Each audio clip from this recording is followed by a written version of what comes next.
The Social Security Administration looks at whether you are capable of doing jobs, not whether you would be hired. Thus, you may have to prove that you are unable to do jobs for which you would never be hired. In some cases, the medical findings about your condition alone will cause the judge to find you disabled. In other cases, the majority, we usually have to prove two items. 1. Your medical impairments prevent you from performing any significant job you've done in the past 15 years. 2. There are not many other jobs you are capable of doing considering your age, education, and work experience. Think about all the jobs you have had in the past 15 years and pick out the easiest one. If you did that easiest job long enough to learn how to do it and earned a minimum amount of money from that job, we have to prove that you cannot do that easiest job, even if we are certain you would never be hired for that job again, even if the company where you worked no longer exists, and even if the job is no longer available elsewhere.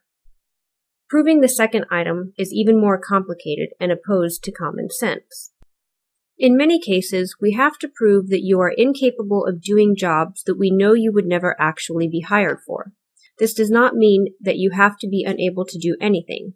In fact, very few people who go in front of an administrative law judge are unable to do any job at all.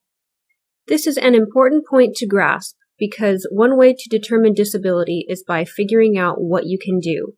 Then we can determine whether or not jobs within your capacity exist in significant numbers in the economy, considering your age, education, and work experience.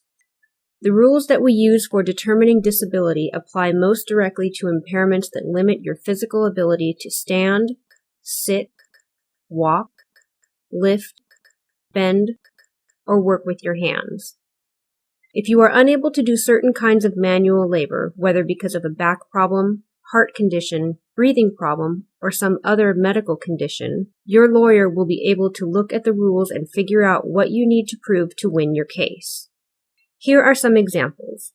If you are under age 50, the general rule is that you must prove that you cannot do an easy sit-down job or even a job where you are allowed to alternate sitting and standing during the workday. You have to prove this even though you might not be hired for such a job. If you are age 50 through 54, the general rule is that you must prove that you cannot do light work, that is, work involving being on your feet most of the day and lifting up to about 20 pounds. Thus, even though you might still be able to do a sit-down job, a desk job, you can still be found disabled. If you are age 55 or older, it gets even easier. The general rule is that you must prove that you cannot do medium work, that is, work involving being on your feet for most of the day, frequently lifting 25 pounds, occasionally up to 50 pounds. Thus, you can even be capable of doing light work and still be found disabled. These issues can get complicated when you had jobs in the past where you learned a lot of skills. The judge will want to know about your work skills, and you must be able to explain them to the judge. How do we go about proving all of this? We do it at the hearing through your answers to questions from the judge and your lawyer.